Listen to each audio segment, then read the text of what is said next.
안녕하세요, 바둑의도입니다. 지금부터 단 10분 만에 바둑 배우기 시작하도록 하겠습니다. 먼저 바둑판은 가로와 세로 모두 19줄로 구성되어 있고요. 모두 361곳에 교차점이 있습니다. 바둑돌을 놓을 때는 선과 선이 만나는 교차점에 둡니다. 이 선을 따라서 돌들이 연결되는데요. 이 선을 활로라고 부릅니다. 바둑판은 그 이름들이 각 부분마다 있습니다. 바로 귀퉁이 부분을 귀라고 하고요. 방향에 따라서 그 이름은 달라집니다. 오른쪽 위는 우상귀, 오른쪽 아래는 우하귀, 왼쪽 아래는 좌하귀, 왼쪽 위는 좌상귀라고 부릅니다. 바둑판의 모서리 부분은 변이라고 합니다. 위는 상변, 아래는 하변, 오른쪽은 우변, 왼쪽은 좌변입니다. 그리고 바둑판의 가운데 부분은 중앙으로 일컫는데요. 이 모두 확실한 경계선이 있는 것은 아닙니다. 바둑판의 이름 중에서는 또 선의 이름도 있습니다. 1선은 사망선 혹은 포획선이라고 부르고요. 2선은 패망선, 3선은 실리선, 4선은 세력을 얻는다고 해서 세력선이라고 부릅니다. 초반에는 주로 3선과 4선에 돌을 놓고요. 시간이 지나면서 거의 모든 선에 돌이 놓이게 됩니다. 이번에는 활로와 단수라는 중요한 개념을 알아보도록 하겠습니다. 바둑에서는 흑이 먼저 두고 그 다음에 백이 이어서 두는데요. 한 번씩 번갈아 가면서 착수를 합니다. 선과 선의 교차점에 착수를 하고 각 교차점이 연결된 활로는 중앙에서는 4곳의 활로가 있고 변에서는 3곳의 활로 그리고 귀에서는 2곳의 활로가 존재합니다. 이 활로를 따라서 돌들이 연결되기도 하고 끊어지기도 합니다. 이것은 백이 연결된 모습이고요. 이것은 또 서로 끊어진 모습입니다. 예를 들어서 이 동그라미 자리를 흑이 놓고 백이 놓고에 따라서 서로 끊어지기도 하고 연결되기도 합니다. 먼저 백이 두어서 흑이 끊어진 모습이고요. 그 다음에 흑이 동그라미 자리에 두어서 백이 또 끊어진 모습입니다. 이것은 아주 큰 차이가 있죠. 만약에 어떤 돌이 사방이 상대방의 돌에 의해서 막히면 즉시 포로가 됩니다. 이 사방이란 것은 동서남북의 4가지 방향이 모두 빈틈없이 막힌다는 뜻인데요. 이렇게 상대방이 즉시 포로를 데려가게 됩니다. 이것은 내가 상대방 돌을 따내도 마찬가지입니다. 이렇게 돌의 개수가 늘어나면 늘어날수록 활로의 수는 늘어나는데요. 돌이 2개가 있을 때는 모두 동서남북에 6개의 활로가 생깁니다.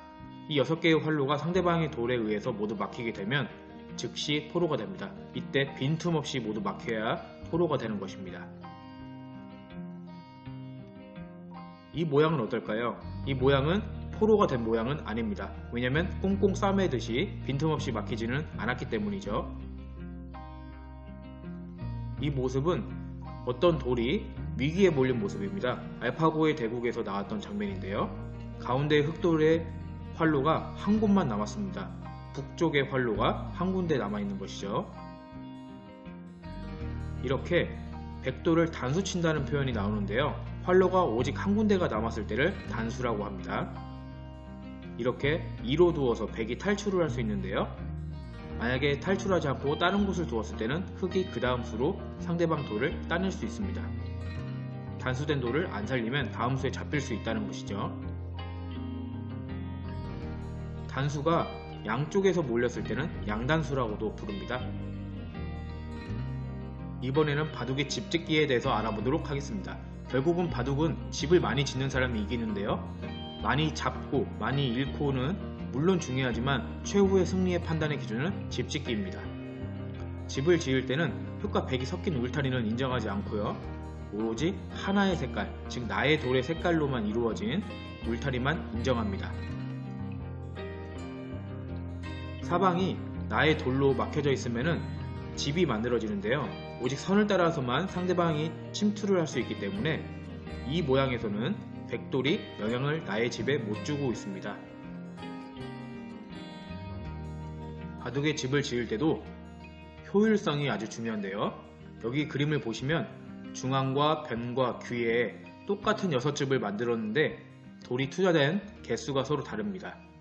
여기서 보면은 같은 6집을 만드는데 중앙은 모두 10개의 돌이 활용되었고 변에서는 7개의 돌, 그리고 귀에서는 5개의 돌만 두었어도 똑같이 6집을 만들었습니다. 그러면 투자한 것이 가장 적게 투자한 것이 효율성이 높다고 할 수 있겠죠. 그래서 귀와 변, 중앙의 순으로 효율성은 좋다고 할 수 있습니다. 바둑에서 집을 지을 때는 선에 따라서도 그 차이가 아주 명확합니다. 참고로 여기서 세모는 여러분들의 이해를 돕기 위해서 만든 가상의 돌입니다. 먼저 1선에서 보시면 1선에서 6개의 돌을 투자했는데 전혀 집이 만들어지지 않았고요. 2선에서는 돌을 6개 투자해서 6집을 얻었습니다. 3선에서는 12집을 얻었고요. 4선에서는 6개의 돌을 투자해서 18집을 얻었습니다. 극단적인 얘긴 하지만 보통 3선과 4선에서 집을 많이 짓는 이유가 여기서 드러납니다. 2선 같은 경우에는 효율성이 떨어진다고 할 수 있겠죠. 앞서 알아봤듯이 3선은 실리선, 4선은 세력선이라고 불리는데요. 바둑의 대국에서는 주로 초반에 3선과 4선에 많이 놓습니다. 여기서 왼쪽에 보이는 흑돌처럼 3선에 놓으면 집이 많아지는 반면에 오른쪽의 백돌처럼 2선에만 돌을 놓는다면 그 집이 적어서 효율성이 떨어진다고 할 수 있겠죠. 3선과 4선에도 큰 차이가 있습니다. 여기 왼쪽에서 보실 때 흑과 백의 영토 중에 어디가 더 넓다고 생각하시나요? 네, 흑의 영토가 백의 영토보다 무려 15집이나 훨씬 더 많습니다. 이 말은 3선인 실리선이 집을 짓기에 더 용이하다고 할 수 있는 부분입니다. 한편 바둑에서 잡힌 포로는 마지막에 계산을 할 때 자신의 집으로 데려올 수 있는데요.